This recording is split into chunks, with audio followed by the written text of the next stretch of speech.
Oh my goodness, it's been so long since I've seen you. I reached out to you the other day, and it was like 2008. I think I just sort of saw you on Facebook or whatever. So, but I haven't seen you probably in over, I don't know. When did you leave Saskatoon? I suppose like Well, 1999. I don't know, something like that, around that time. Yeah. Anyways, eh? Yep, because I convocated in the fall of 98. So maybe even 98. You and we know each other from university through the social circles, right? So yes. So did you think about that? I think I know you through Rob Beckett, maybe. Would that be right? Yeah, or Carrie, maybe Carrie Hiron, Mark Hankovich. No, I don't know Carrie. Really? Yeah, I don't know where I met you, but I knew that because you're from Rose Valley. I am. Right? And that's near Rose Valley. Foam Lake. Kind of, yeah. Well, that's in the vicinity, right, where towns know each other. Yeah. Or maybe he told me who you were or something like that. I'm not sure how we met. Do you know how we met? I actually don't remember. I guess I just assumed it was through Mark and Carrie because they were both in engineering. So I didn't hang out with too many engineering people. I think I just knew you through the social scene, like I think through like dances and those kind of things, right? So I don't know. You're just a very nice person. So as always, you're always up for a chat, and so was I. So I think those kind of people are always finding each other in the crowds. So this is true. Yeah. So anyways, you're one of the nice people I knew in university, and yeah. So it's really nice to see you on there, and I've been seeing you on Facebook recently here too. But so tell me like about yourself in terms of well, you're gone to kinesiology, right? Is that what you studied? It was actually phys ed. Oh. So when I entered university in the fall of 1994, I thought that I was on the track to study pharmacy. Oh, okay. I didn't really know what I was going to do. My dad told me to go to school and get off the farm at the time when farming wasn't super great back in the early 90s there. And so I didn't really know what I was going to do. And a teacher kind of steered me in the direction of pursuing pharmacy because I reminded him of his daughter who was a pharmacist. Okay. So why not? Why not? And after 2 years of taking arts and science and chemistry classes and almost failing them or passing on the curve, I went to a guidance counselor and she's like, look, I don't think you should pursue a chemistry-based profession. And she's like, let's look. She's like, you love to run. You teach swimming lessons. You lift weights. Have you never thought of phys ed? And I actually laughed at her because as a child, I was actually an overweight child. And so this takes me back to, it takes me back to like elementary school days and, Canada standardized fitness testing, shuttle runs, arm hangs, stuff like that. And I always got Yeah, and you'd get a badge, and I would always get the thanks for trying. Thanks for coming out. Good work. And so I did not, exactly right. Thanks for trying. And I just did not, I had a sour taste in my mouth for phys ed. And because that meant phys ed class, right? And that's not negative association. So I did not really think about it. But then when I started pursuing it, she's like, well, let me have you job shadow an athletic therapist. And at the time, you could take a phys ed or a program that would prepare you to challenge the CATA exam. I can't remember what CATA stands for, Canadian Athletic Therapist Association, maybe. Okay. And you could challenge their exam. Now you actually have to go to an accredited university or college. Oh, okay. Yeah. So I thought, well, why not? So I went to job shadow the athletic therapist who worked with the Husky athletes at the University of Saskatchewan, and just really realized that I loved working in that kind of a setting. And so I started to pursue that, and I finished a phys ed degree with that goal in mind, and then never did gain enough practical hours or to take specialized classes to challenge that exam. But God had different plans for me, and I ended up actually working as So I got a designation that was called the Professional Fitness and Lifestyle Consultant through the Canadian Society for Exercise Physiology. Okay. And the Canadian Society for Exercise Physiology, or CSEP, is like the gold standard in Canada for fitness professionals. And with this designation, I actually was able to go and work in a physiotherapy clinic. Okay. And so kind of got into the world through the back door that way. So that was my first. Yeah. Well, actually, I actually worked at a gym for a while. Sure. Yeah. Before that, but. Yeah. So let's go back to like in school days though, prior to university, because you said you got into running and physical fitness. Yeah. At what point, and you said but you're an overweight child before that, so at what point did that sort of change for you, or you must have made some decisions at some point when you were younger? Yeah, I've been thinking about that a lot, especially as I've been trying to do more and more online fitness coaching with COVID. And what was it about my own story? And I don't know, there were just points in my life where I remember going to visit my cousins in Calgary, and Calgary had Bonsai Water Park. And it just happened. We went to the water park there, and my cousin and I, she was relatively slender, and I was not, and we had the same bathing suit. And I remember waiting in line, waiting in our turn for the slide, and a boy turned around and kind of looked at us, and he's like, "Which one of these things just doesn't belong?" He's like, "Big, little, big, little." And it was like one of those like. And I don't know how old I would have been, maybe like 10 years old, something like that, And so you start accumulating things like this over time. Yeah. And if I can be honest, I don't really know. Like I grew up watching dieting occurring with different members of my family and my extended family. And it was just it just seemed like that's just kind of what adults did if they, I don't know.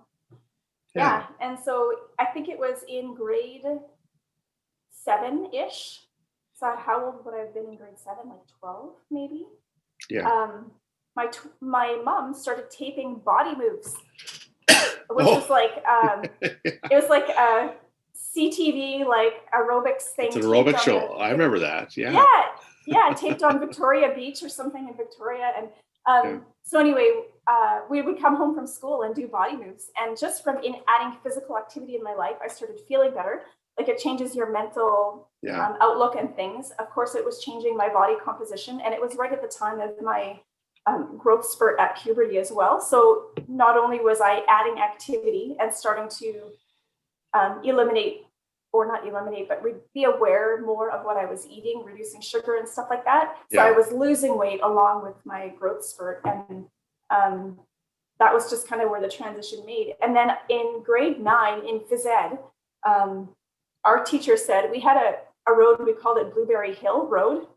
I don't know, it was like just off the school property. And he's like, there was like a 1-mile road. And he's like, I don't care if you walk, run, or crawl. I want you guys to get to the end of that road and back by the end of class. Just make sure you're back. And I was like, well, I might as well try running. And I started running thinking, well, I don't think I'm going to finish this, but I'll try it. And I guess because I've been doing the body moves, that my aerobic conditioning had improved enough, I actually surprised myself by being able to run that whole distance. And it was just like, wow, I did that. And there was something in me, again, I felt good after. I was surprised that living on a farm, we lived about a quarter mile in from the main road. Yeah. And I started wondering, well, I wonder if I could run to the main road and back. Well, I wonder if I could run to the main road and back twice. Well, I wonder, there was a church about another quarter mile over the next section. And so I was like, well, I wonder if I can run down to the church. And I mean, you think that's like natural progression. That's one of the principles of training. So over time, I built up my stamina and started running. And so that was basically the start of my fitness journey. Yeah, I find these kind of journeys interesting, and everybody sort of like, I interviewed a friend of mine from home who I hadn't talked to forever too, and she got into physical fitness in a huge way. I interviewed her from sort of like the enthusiast kind of point of view.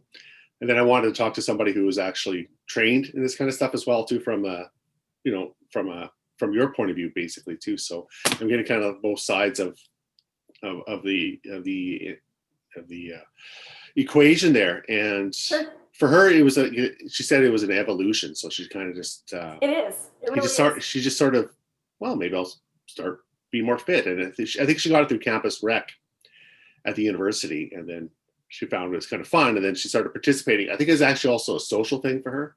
Yeah. Because her friends were doing that, which is a positive reinforcement, which is really cool.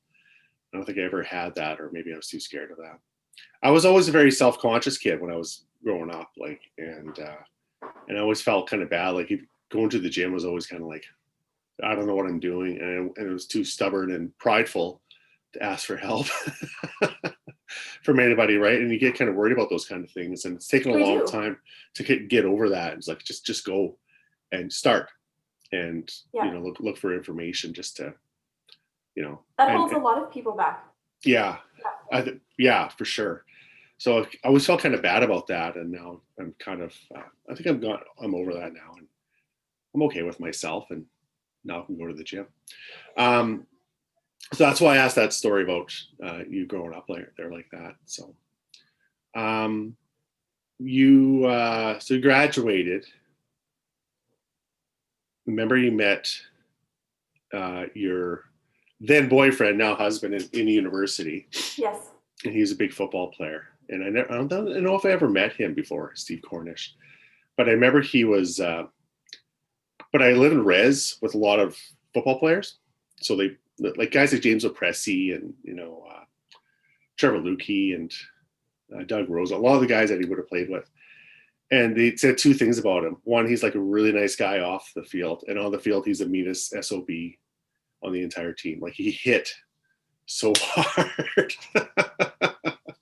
That's all I know about him. So I remember you started dating. I was like, oh wow, dating the star of the football team. So good for her. So I didn't know he was the star of the team at the time. Yeah. Well, I'm trying to think though too. He was there because I'm a big Huskies football fan too. So he would have been there in '94 when they made it to the Vanier Cup, and '96 when they won it. Yeah. I don't think he was there. Was he done by the time in '98 when they won it again? Or yeah, he was done. Yeah. Okay. I'm just trying to think of the timeline there. Anyway, so I want to kind of get to the story of your life. So you graduated then from phys ed or kinesiology or whatever they called it at that, because that was the transition at the time of the naming. Actually, it's interesting that you would say transition, because that's exactly what it was.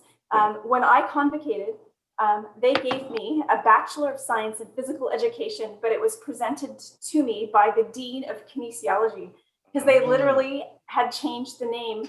And people who convocated, I think it was even half a year after me, or at least a year after me for sure, got to choose whether they wanted a phys ed degree or a kinesiology degree, because half their course load would have been phys ed classes and half would have been kinesiology, although it was the same material. They just changed the course names in that transition. So, but I was still phys ed.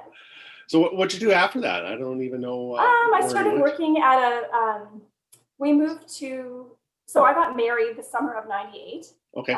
Convocated in the fall just after. And then, so after we were married, we moved to Wilcox, Saskatchewan, home of the SJHL Notre Dame Hounds. That's where I went to high school. That's crazy. I'm a Hound. Yeah. I graduated in '94. Yeah. So my husband was. I think I knew that actually. You guys went down there. I knew you guys did that. So he went down, he got a job down there? Yeah, they hired a strength and conditioning coach. Okay. And they had built a new athletic facility, and so he was kind of helping them get that set up and get started and whatever. Oh, cool. So, and so during that time, I got a job in Regina at a local gym, and worked there. And it was while I was working at the gym, again, just being friendly and personable, talking to people, I met someone who worked at a physiotherapy office, and she's like, so how are you enjoying the gym and what do you really want to do? And in that conversation, she's like, well, you should take a resume over to where I work because they're going to be looking for somebody soon. And I did that. And then I just kept calling and wouldn't leave them alone. And so when they did need someone, they brought me in for an interview. So I was working at a physiotherapy clinic doing musculoskeletal rehab. And then with my husband, when he decided that he was going to pursue doing his master's degree and his PhD, then we started moving all over. Yeah. And so then we moved when we were in Saskatoon when he was doing his PhD. I worked as a research assistant for 4 years. Then when we moved to Ottawa, Gatineau region, Okay. I was, by that time we had kids, so we had 2 children, so I was mainly at home, but I did get on part-time at the Ottawa Health Research Institute as a research assistant there and learned some behavioral and lifestyle counseling skills, working cool. for one research study there. Yeah. And then we moved to Alberta, across the country the other way, and we were living in Lethbridge. And when I was in Lethbridge, I was able to take some of that behavioral and lifestyle counseling stuff. And when I was in Saskatchewan looking for a job, I went to physiotherapy offices because that's what I had done, musculoskeletal rehab. So that's what I started looking for in Alberta. And they were like, well, we don't need anybody that can do that, but we really need somebody to do this, what they called activation therapy. And so again, it's like people that were off work on long-term disability, for example, that no longer had a medical reason that was holding them off of work, but because they've been off long-term disability, had kind of developed poor life skills. Like sleeping in, having a nap, staying up late. And you reduce, often our social circles revolve around our work or our kids. And so if you've withdrawn from your work environment, you lose social contacts, your work skills are deteriorating, that kind of thing. And so they wanted somebody who could come in and basically be a coach for these people.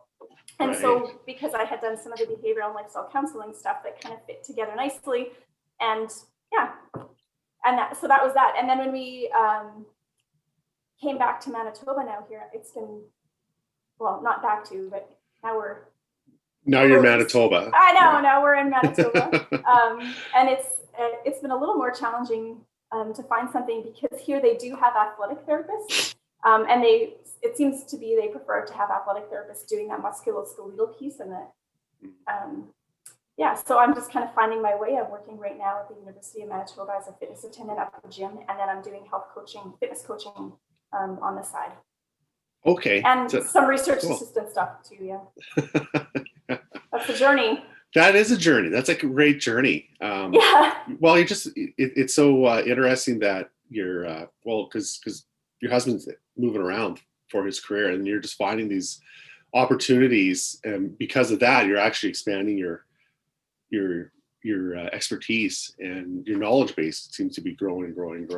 And your network as well too. So that's really great that you have been not just able to, but you've been actively trying to, talk about being activation therapy, like you're right? Because that's what it is too. Like it's really good for your mind and your psyche to just be more resilient to the changes and then adapt. And I think that's so important for people to be able to do that. Like I've been in the same job area for a long time, and I think it'd be very difficult for me to kind of get out of that mindset and move on because I'm very comfortable where I'm at. But it's interesting. I've just recently learned, you would think I would have known this before, but just recently learned about a fixed mindset and a growth mindset, and just how like 2020 with COVID has challenged so many of us that we either seem to respond with fear and that fixed mindset of I can't do anything, this is it, or like that growth mindset and almost a sense of faith where like I can use this as an opportunity to grow and expand, right? And it's been interesting to watch and see how people have responded. And but definitely it is in order to grow like that, it's uncomfortable. Big time. Well, it's a big giant experiment is what's going on here with our society about how much resiliency do we really have. And I think in some respects, I found that I have more than I realized. And then some respects, I realized I need work. And so I think a lot of people are in that sort of thing too. Yeah, me too. And I've been changing things that I've been doing in my life over the past year. And this podcast is definitely one of those things. Yes. It's about finding information, reaching out to people, talking to people. Like, am I sane? Am I, am I the only crazy person here, or am I the only sane person here? And you start to realize how everyone's kind of going through it in their own way, managing it. So it's there's gonna be major books and studies on this past year, like you wouldn't believe. There's so much information out there, and just such a great testing ground, laboratory of the resilience of the human spirit. It's true. Yeah. Yeah. So you've been posting these little videos. When did you start posting videos on Facebook about your Friday fit tips?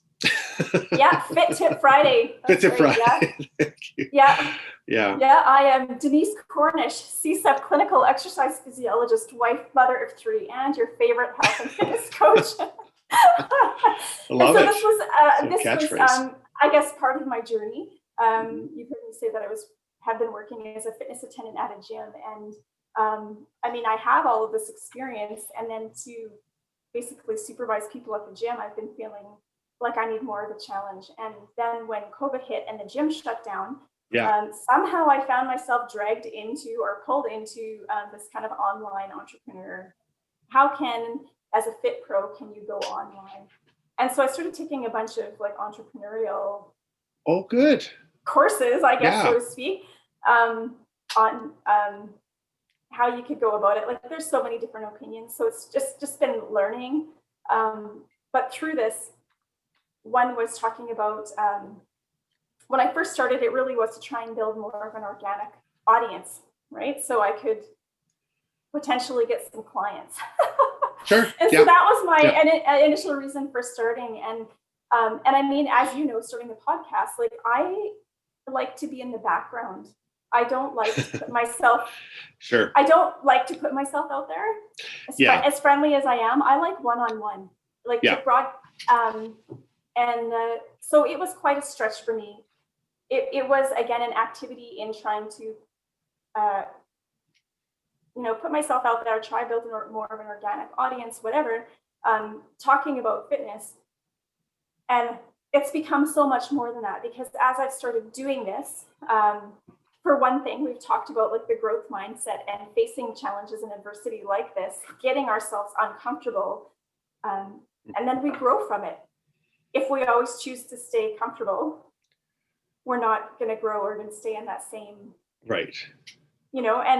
So it's been really interesting to me to see how this has been an activity to stretch me and grow me as a person, and to help me become aware of different things in my own life that I maybe need to challenge or reevaluate or whatever. So, and then just the comments, like you, for example, reaching out to me, and comments that people write, direct messages that I've received about how it's been encouraging people, and that just to have something positive to look forward to every week. And, or, this has really changed my life because you did this, I started doing this. And I'm just like, wow, like it's had such a greater, it's evolved into something greater than I actually ever intended it to be or anticipated it to be. So it's kind of really amazing.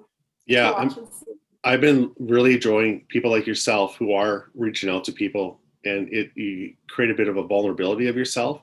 Totally, people they want to relate to that because they can relate to that, and so they appreciate that, and provides a little bit of courage for themselves. Like I can. You're just doing it with like your phone or whatever, right? You're not in a studio somewhere. You just. I actually bought a ring light with a tripod, so that was like, now I'm not just holding my phone or like, I have a ring light too. I was like, who knew? I had no idea what a ring light was, but now I know. Yeah. Well, little things like that, right? But then, but I think it's just those are the kind of people I'm looking at right now online. Like, and I think we touched on it too, just in our brief little conversation. There's so much, just this negative. People just have to prove that they're right, or it's conspiracy, or the world's evil, or well, it's not the world's evil. All those people are evil. I'm doing fine, sort of an idea. And I think that's just a wrong mindset to have here. And we have to be looking at ourselves. And so I made the conscious decision: what am I doing about myself that's making the world a bad place? And like, I'm not a bad person, you know what I mean? But there's things that I'm doing that aren't helping the world at all. And like, for me, it's being very argumentative. And it was draining on me, and then it got worse and worse and worse. And as the stress built up, those negative aspects of yourself keep becoming more apparent, right? And so I had to make a change in a sort of And so it was to take a step back and then look at myself. So what am I good at? Well, I'm actually good at this. I'm good at having conversations with people and talking with people. And you actually have a really soothing voice too. I should be on the CBC radio. Your next career. Maybe it is. And those are the kind of things that I could do. And I was actually doing Facebook concerts. Like I was playing guitar for people. I saw some of those. And that was kind of fun, except it was very, it was very time intensive. Like you don't just pick up the guitar and play. I was learning new songs every week, like multiple songs. That takes a lot of work. And then I didn't really know how to do the setup. So I found it was actually, while I was doing it, it was very stressful up to the point I was doing it. And I was like, why am I doing this if it's making me it's bringing up my anxiety, you know? So I just stopped doing that. Not because I don't think it was worthwhile, but because I had to try something different. So that's why I kind of went to this mode here. Can I interrupt for just a little bit? Please do. I know exactly what you're talking about. Right. And you talk about time intensive, like my Fit Tip Fridays, I know the information that I'm talking about, but a lot of times I haven't used it. Like my degree is over 20 years old now, darn it. Sure, yeah. That's like weird to admit, but, and the information is constantly changing, right? Like some of the stuff that I learned is obsolete now. It's evolved, right, to something. Right, it's evolved. And with more knowledge and stuff, yeah. And I'm the kind of person where if I'm going to be putting myself out there, I don't want to be spreading misinformation. And so when you talk about it being labor intensive, like I've spent all day, hours sometimes, preparing something. And it is, and then like you said, it's like kind of anxiety provoking. And if I just want to be completely vulnerable and honest, I was going to quit after Christmas. Yeah, sure. No, I get it. I can totally relate because of that, like the time intensive, but also that feeling of like, oh, like kind of but then I'm like, well, maybe I'm growing from this still. There's something to learn from it. Yeah. I don't know. Yeah. Yeah. Well, maybe you are, or maybe there's a way to do it more efficiently, like setting up maybe 2 or 3 weeks in advance and doing sort of a longer sort of a journey in terms of your research and stuff like that. Yeah. Over maybe half a day rather than, or over whatever a little bit more amount of time, and then plan out your things maybe a bit more. Yeah. I don't know what the answer is to that, but that's exactly that's exactly what I was going through. And I think if I was working through some other stuff as well at that time. So I think if I started it again now, I would probably do a little bit differently, but just better planning. I think I could probably do it again, and maybe I will. I don't know, but well, for me too, I don't have to do new songs every time either. That's what I was doing. So that was tough. So I definitely get that, but it is appreciated, and I got a lot of those comments, just like you, I believe. Just people saying, "Thank you for doing this." It's so nice to be able to have something to look forward to. And I'm nobody special, but I'm sharing a bit of myself, and that was the key. I think that's what people want to hear, is just share a bit of yourself. Yeah, totally. So thanks for letting me know that. I think that's pretty awesome, and I do appreciate it. I do like seeing your face. I know you did a procrastination one last night that I. Yes, I did. And I was like, you know what? I feel you, lady. I feel you. I'm right there. And it's okay. It's okay to acknowledge that. It's all right. We all procrastinate, right? So, but I think your lesson was you have to acknowledge it. Yeah. Right. And it's all right. And, hold yourself accountable. That's the second part of it. Right. And then you can move on. It's okay to make mistakes. We all fail. Right? Well, I'm glad you had a lesson from that. That was awesome. I did. Well, I was like, I'm right there. I'm right there. So that's awesome. I want to talk a bit about your faith journey, because I think that's pretty interesting. Well, that's a big part of you. That's encapsulates you, right? So, when you were a kid, were you a churchgoer at all? Did you guys part of a church? I grew up. I actually have the proud heritage that my great grandfather, when he immigrated to Canada, we were in the Nut Lake area of just about 7 miles northeast of Rose Valley, Saskatchewan. So it was like a rural farming community. And my great-grandfather, along with a neighbor, actually established a local church. And it was a Lutheran church, not like Lutheran church. Yeah. And so that was our family heritage and tradition, was the Lutheran church. And like we had almost a feeling of ownership in a sense, knowing that my great-grandfather had helped to establish this. And were they Germans? No, actually. Or family? From Scandinavia, from Norway, largely, yeah.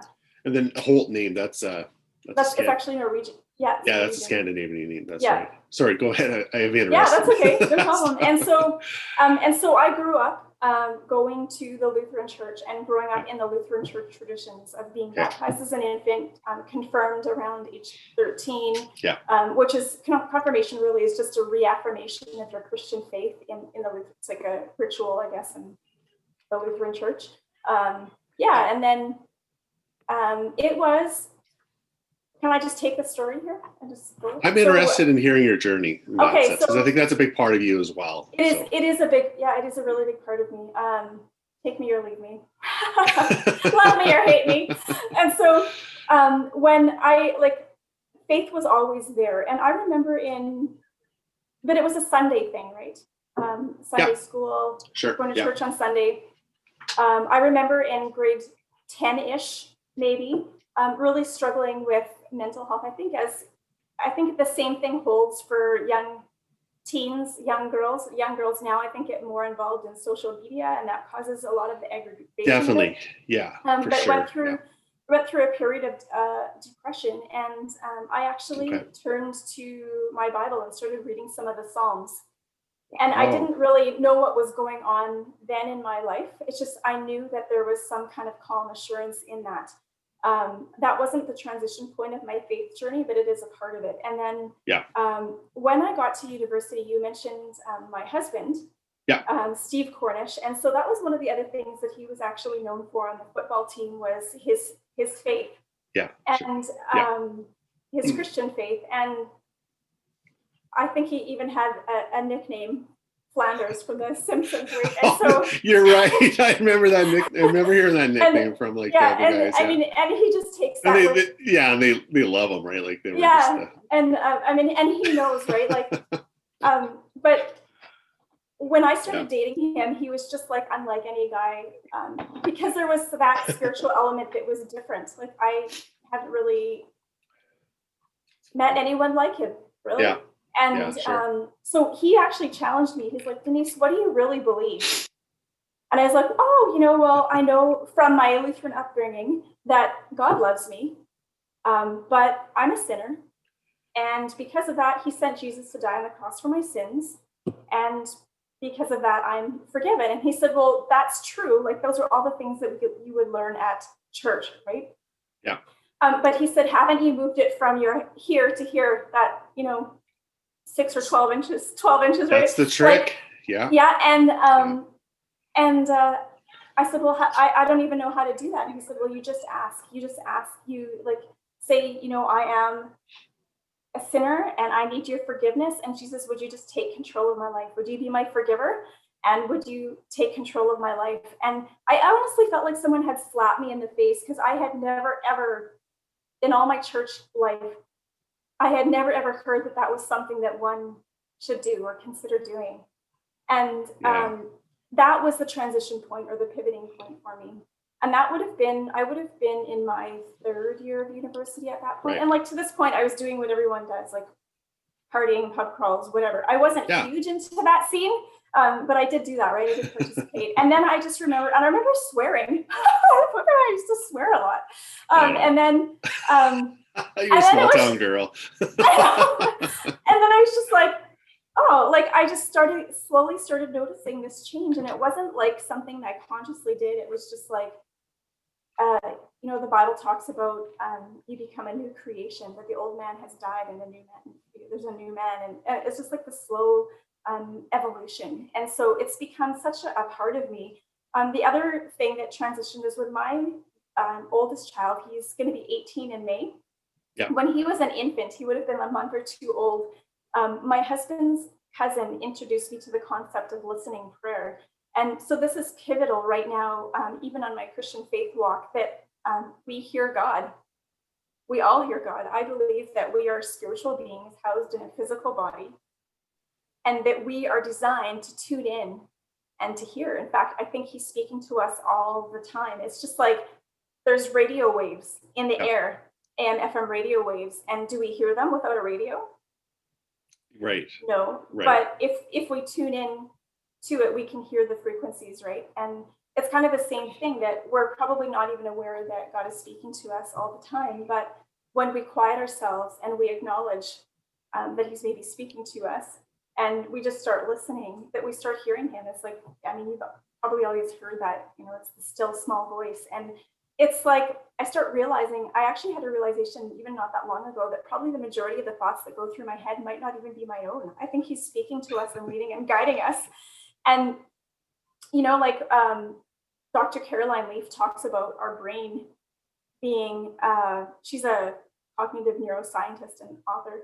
And she talks about our I know. brain. I've been recommended her quite a bit. Oh, yeah. She talks about our brain being like 1% of our actual thought. Like the brain is the physical matter. Yeah. But it's our mind, really, that's like the majority of it. And the mind is she calls it the non-physical spiritual part of us. And I really believe that that's like the spirit or the breath of life that God has put in us, right? And then Yeah. It's interesting how cognitive science is sort of validating much of what this Christian belief system has been saying for millennia. Yeah. And so we're starting to catch up to that, right? So it's just who I am. Like, honestly, if you squeeze me hard enough, that's what's gonna come. Yeah. And then I've been reading a lot of psychology and stuff like that too, and kind of going into those realms as well too. And I'm also exploring from the Christian side of things too. And there is a convergence with that too. And like Carl Jung, the psychoanalyst, he talks about religion and Christianity. He says like that. He talks about psychology being one of the youngest sciences. And why is that? And he says, because we had religion before that.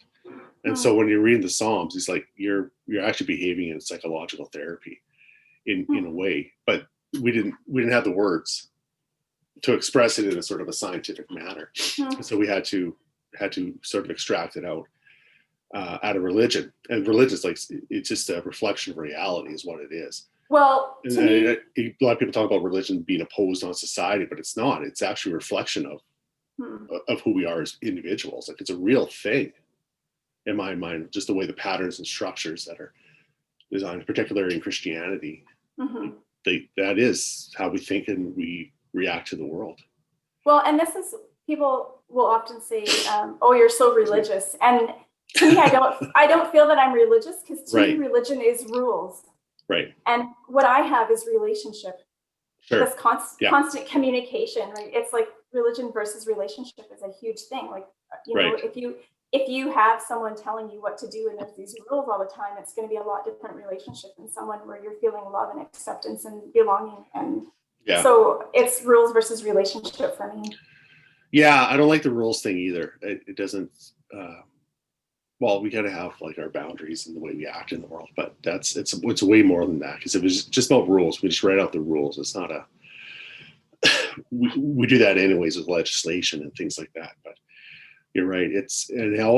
For me, it's all about that sort of love and compassion. That's where it kind of springs from, right? Because like you can have rules, but if you don't love the person, then are you making the world a better place? But if it comes from a point of love and compassion, are you helping people out and loving yourself, right? And that's why the idea about God loving you is so important, because it's like, it all starts in there. If you don't love yourself, you're not going to get better.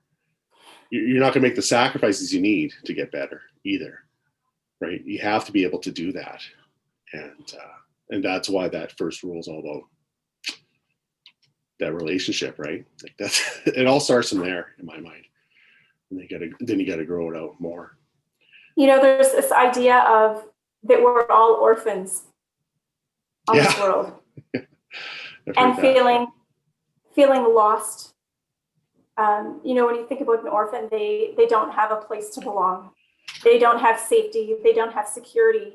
They're always in this place of like looking for a place to belong, right? And that's how even I think a lot of us as Christians, we still act and feel like orphans because we don't realize that we have this loving Heavenly Father who's giving us a place to belong, and that He loves us and accepts us, and He's just waiting for us, you know, to put His arm around us and to climb into His lap so that He can lavish us with this extraordinary love. And it's like, that's, for me, that's the really unique part about the journey of the Christian faith, is walking away from those rules and that feeling of, I have to do this, I have to do that, I have to be this certain way, act this certain way in order to have belonging and acceptance, or I can just come freely and receive. Like, you know, they talk about it being a free gift, and it really is. We just need to sit and receive. And it sounds like it's simple, and it really is. Like, you just need to receive it. Yeah. And it's it's a journey, right? Like, I'm on this journey. I think that we're progressively becoming and learning about this on various levels. And once this love starts to enter into your heart, you start allowing more and more. You know, I don't know. It's like a healing journey too. Yeah. Yeah, there's comfort there, isn't there, too, right? Mm-hmm. Because that gives you a bit of comfort, and I don't think that's something that people, I think we kind of, as a society, we disregard that at our peril. I don't think we recognize it. And there's some people that follow through online. There's this great guy, Jonathan Pajot. He's an Orthodox Christian icon carver. And he's awesome. And he looks, because Orthodox, they really like looking at symbols and how they reflect sort of reality, patterns of reality. So he was an artist, and he was in class with all these modern art students in university. And he said he was a competent student, but his prof is like, what are you doing here? Like, you want to draw pictures of crosses and those types of things.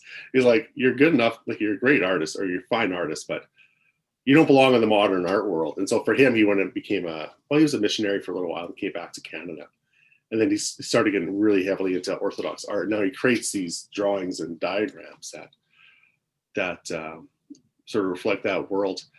Through him, I've been learning a lot. And he's part of that world where the people are he's talking to cognitive science as well. He's reaching out to people outside of the Christian realm to try to recognize that synthesis that works in modern world. And he's like the same thing. Like, it's like, that signal's out there, and it's up to us to choose whether or not we want to receive it. It's like, you don't have to, it's up to you, but it's there. And if you want to receive it, then receive it. And I just think that's such an interesting point. And it's not about rules and beliefs, but it's about how you want to be in the world. That like Jesus is a gentleman, that He's not going to break down the door, right? And Revelation 3:20 actually says, behold, I stand at the door of your heart and knock, and he who opens the door, I'll come in and I'll have fellowship with him. And I was like, isn't that a really neat analogy, that He's standing at the door of our heart and knocking? Like, He's not going to break down the door with the battle ram and like force His way in. It's for us to choose, exactly as you said. Are we going to allow that in? Yeah, it's. I think it's a beautiful message, for sure, and it's a beautiful thought. So I'm really happy for you to have found this in your life and accepted it in your life too. That's the other part of it too. You can find it, but you don't have to do anything about it. Do you have a community that you're a part of in your sort of a church community or a group at all? We do. I really believe that meeting with like-minded people is very important for accountability, because we hear about these big, fantastic Christian leaders that fall all the time. And so, and for growing with one another, for relationship and community. And so, we have a local church here that we attend. It's called Maranatha Niverville. And right now it's challenging. We're meeting by, like, they pre-record and stream it on YouTube. Yeah. So the church. So you're not allowed to attend at all, in person? Well, the restrictions in Manitoba are pretty tight right now. I feel like we're under house arrest. I know you are. You really are. Yeah. Like, we're a little bit better here. Like a little bit better here. Like we're allowed 30% in the churches or something like that, or 30 people maybe. It's kind of funny because my home, because I'm Catholic, my home church now is like Looseland. That's my home, and then Crawford is like the bigger town in the area, and then like I think Champion Lake and Dodsland, and there's 4 churches with one priest, and he goes around, and Dodsland, like they all have to like sign up to if they want to attend church, and they take their turns as much as they can. But then Dodsland is so few people that everyone's allowed to go, to the church. So, but at least like they're if you open. can't get in somewhere else, you can drive. Yeah, and like so, like, and again, we attend usually the cathedral here in Saskatoon, the new cathedral. So, but we haven't been back since lockdown started because they're only allowed 30 people in our home churches. So there's so many. There's like you can hold 2,000 people, right? That on Christmas Day, that's how normally many people will be there. So it's very difficult to get into church. My mother-in-law goes to mass every day, I think, almost now. So, and then she tries to attend the church whenever she's allowed to do so on Sundays. So it's good for her. I'm glad she's able to do that. But we haven't been doing that. One of the when my older brother passed away last February, tragically. So back in my hometown. Yeah, thanks. Yeah, it was pretty added up. Like that was the start of everything. How bad the year went. But we had a young priest there. He was amazing, just the way just the counsel he gave us, and he came and talked to our family a few times, and he was just such a nice man. And he gives really nice homilies, and he's been doing online, like daily type of sort of affirmations, and he's trying to connect with the community through Facebook quite a bit. He's really good at it. Like he's really good. And then he does a mass every year, every Sunday, and whoever can attend. But I pop in there. I try to pop in there on Sunday mornings. I'm not very good at this, but I try to. And I see like you can see all the people who are also popping in on Facebook. And so there's my aunts, my cousins, my mom, and there's all these other people from all over the place, not just from that community.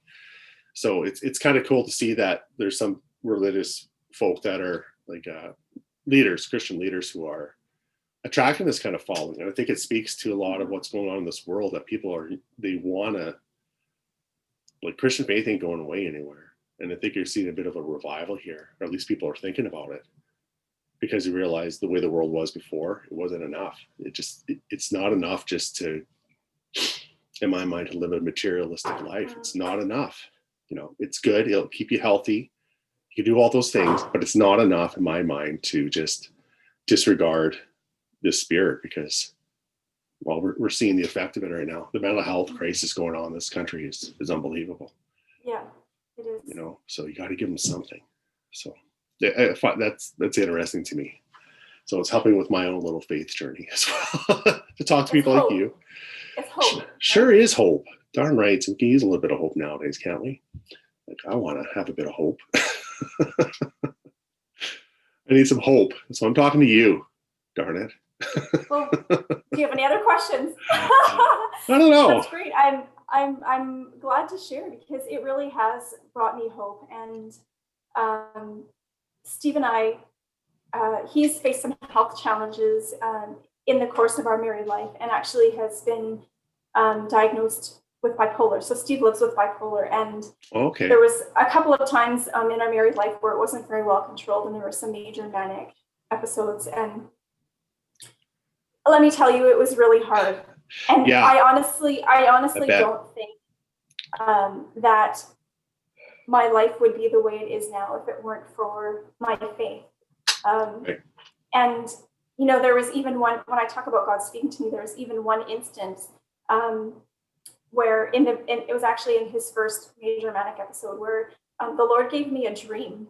And it was just one of those dreams that really, like, you just wake up and you're like, wow, like, it kind of disturbed me, and it was so vivid and so real. And I was talking to a friend about it, and she said, well, have you prayed and asked God what it means? And I was like, well, does God speak to us through our dreams? Well, the Bible's full of people that heard him in dreams, right? And I was like, okay, well, I'll pray about it. And he spoke to me so vividly and clearly about what was, like, I really believe it was about a week before that I just really felt God telling me, I've got this. like it was almost a dream where I was caught in a war scene, and there was all this calamity going on, and yet God was like, he told me, he said specifically, you're going to be safe. You and the kids are going to be fine. And I was like, and I clung to that, like, honestly. And then just Isaiah 43 was huge, where God talks about when you walk through the fire, I am with you. You will not be burned, right? And when you walk through the waters, I am with you. And, you know, like, and then he's like, behold, I'm doing something new. And it's like, what? Yeah. Like, even I've let this become one of my favorite, just that hope, behold, he's doing something new. And the assurance that he's with us, no matter what we face, no matter what we go through, that he promises to be with us, that he'll never leave us.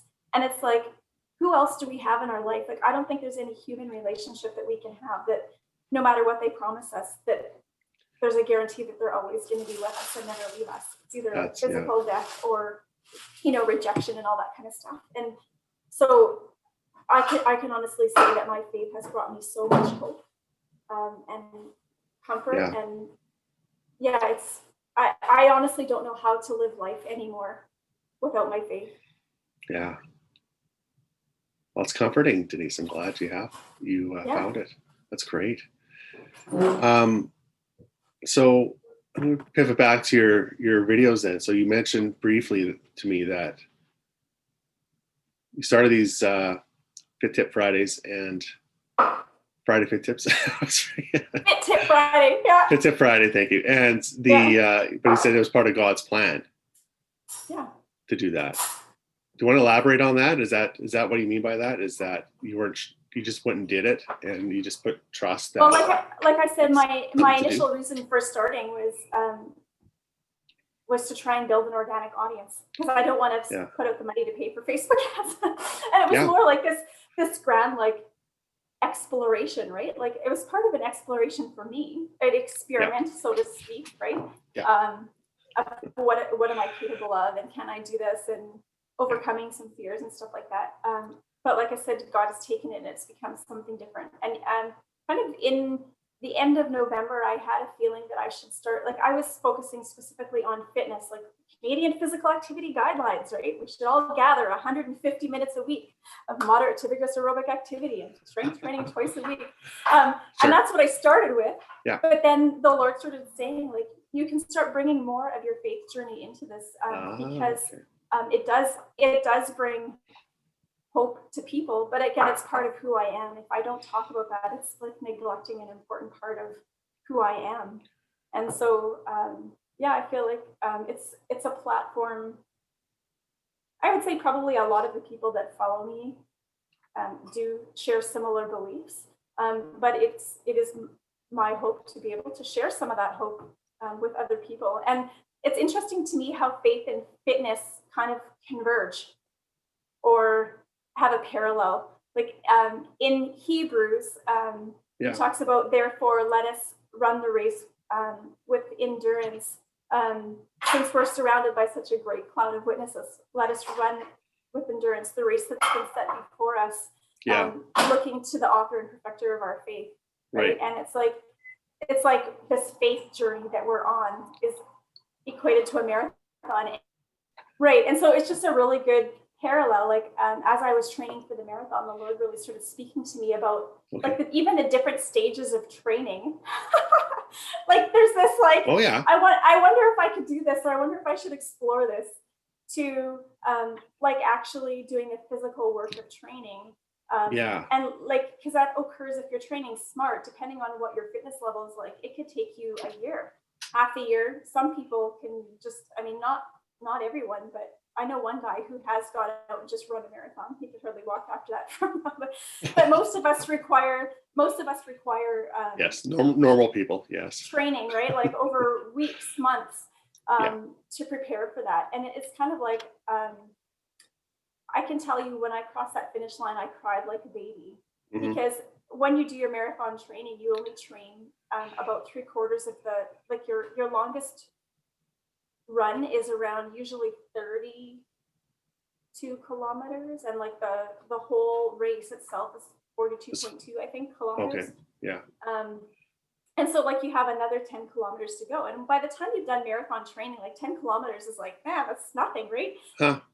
But when you have gotten to that point and you have 10 kilometers yet to go, every step that I took past that last, like, I think my longest run was 32 kilometers. So to get into that 33, 34, 35, all the way up to 42, every step that I took was a step into territory that I'd never taken before. It was like building endurance, using mental capacity, using, muscle capacity, so to speak, that hadn't been used before. And it was really a stretch of my faith in myself mentally. Can I keep doing this? Can I keep encouraging myself to keep going?